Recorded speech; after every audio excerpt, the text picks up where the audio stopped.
Welcome back to the Revan Evan channel. We're out here at Maple Grove Raceway on a cool October day.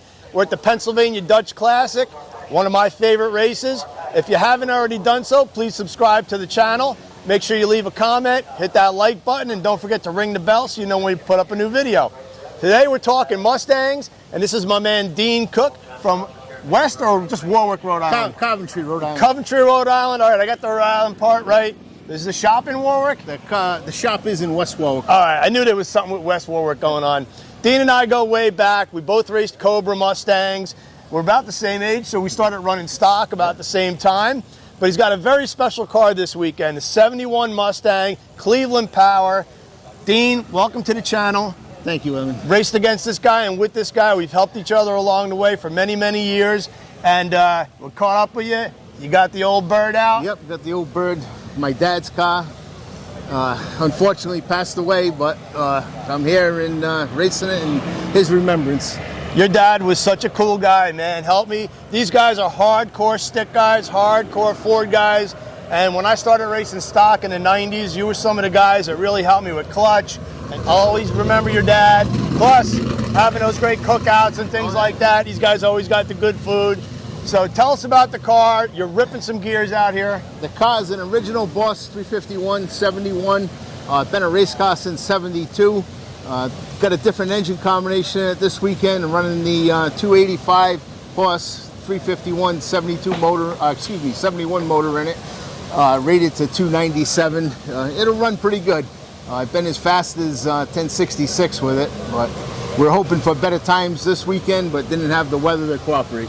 I know, we've done a couple videos for the channel, and it's cold out, we're chilly, but the weather's just not there. No barometer, a lot of moisture in the air, but we're having fun. We're here having fun, that's the greatest part. Yeah, let's take a look at the engine. So you had your hands on this car, even though it was your dad's race car, but you've had your hands on this car for a long, long time. Everything on the car is been tinkered with some point, you know, between clutches, transmissions, clutch linkage. You know, runs a 9-inch rear with a Jericho transmission. I got a Youngblood clutch in it right now. Rob Youngblood. Advanced clutches. Yep. So about how much horsepower is it making? This makes right around 500 horsepower. And how high do you rev it up? 7,000.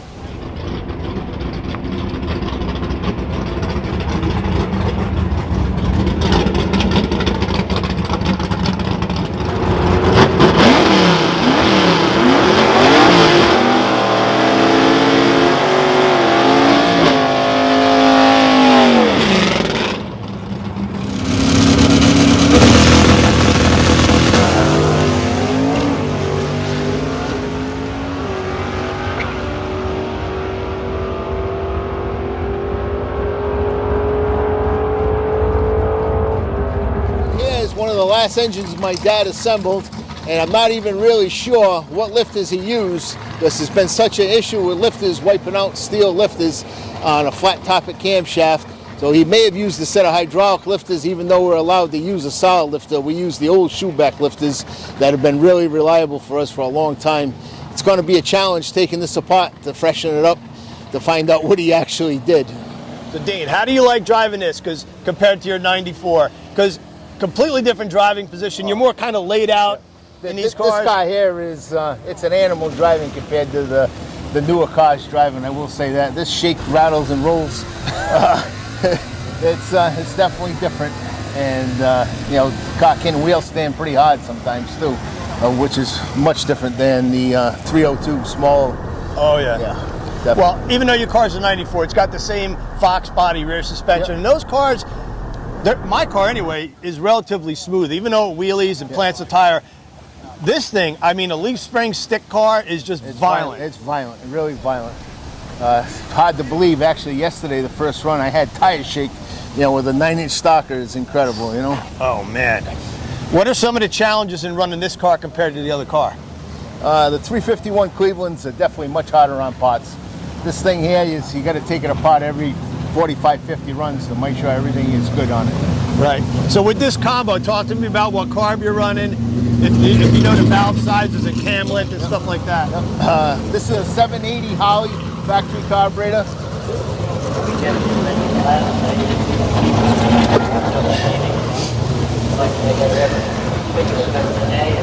And obviously stock eliminator, you guys just factory intake manifold. Yep, factory intake in manifold. As far as valve size is concerned, it's a 2-inch 190, 1-inch 171. This motor here has the quench chamber because it's a 71 quench chamber, flat top piston. Camshaft, I believe, is 480, 491. Right. It's got the small lift cam in it. And you still run the ram air setup? Still run the factory ram air, all functional. If some of the viewers are not super familiar with stock eliminator, explain why you would run this engine versus the Boss 351. The Boss 351 was originally factored at 330 and by NHRA spec 355 horsepower, and the horsepower rating is just been beat up too much. The car has to weigh too much. Right. It comes down to. So with this combo in F, what do you got to weigh? 3285. So that's nice and light. That's nice and light. Especially for a 71. Yeah. Much easier on pots.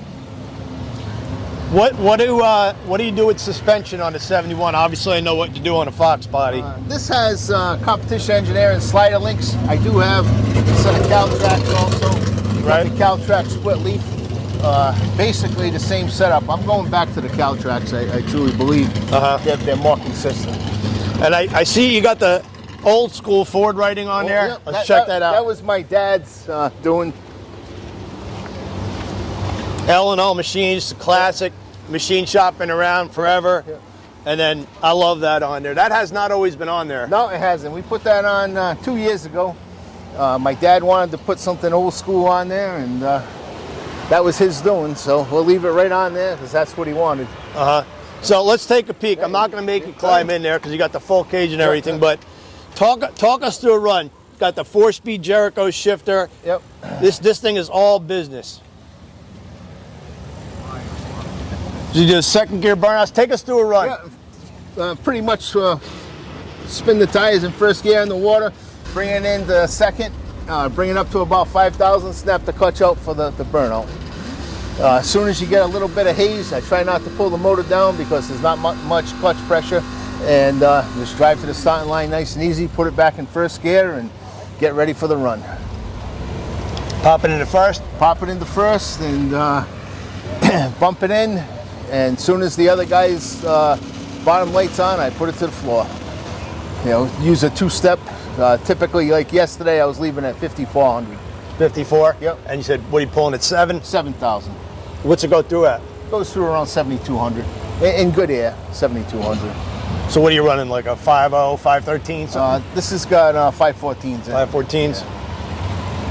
That was an easy one because your mile an hour in ET is similar to my car. Yep. And the tire size is the same. Same tire. So that was easy for me to figure out. Yep. So you can see right here, class F stock. In stock eliminator, it goes from AA all the way up to alphabet. And you can see right here is vehicle weight, or the factory horsepower, NHRA horsepower, and what engine it is, 351. So that when he gets to the scales, they immediately can check your weight. Yep. They know what the car should weigh. They know what combination you're running. Walk around the back, 9-inch Hoosier slick, pretty much standard fare. It's stock eliminator. And you know, it's got some battle scars on it, but they're all good. Oh yeah, it definitely has some battle scars. It's a race car, it's not a show car. It was like a 5-speed deal or whatever. It was a manual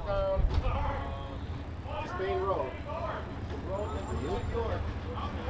Hi, Evan. Hi, Billy. Thank you, Evan.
What's the significance of the Paul Harvey sticker?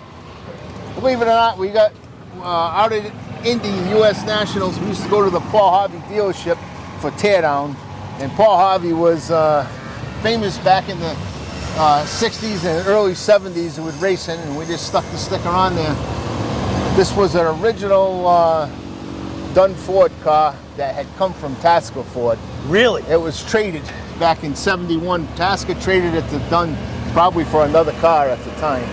But Wow. this car's got original 5,000 street miles on it. Was that from your dad? No, one of my dad's good friends purchased the car. My No. dad, yep.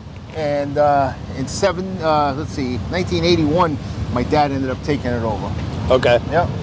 And your dad knew about this car pretty much from new. From day one, he's known the car. Wow. Yep. Did your dad race any other cars? This is the only car I've ever seen your dad race. My dad's had a few 71s. He started out with a 64 Comet in stock eliminator. That Right. was a 64 convertible Comet.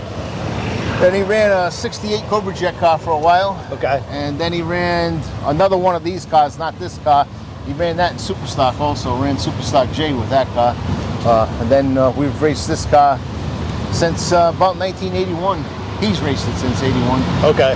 Yeah, because I think I started really following stock in the mid 80s. So Yep. that's right about when he was coming out and really ripping it with This car's won 2 national events.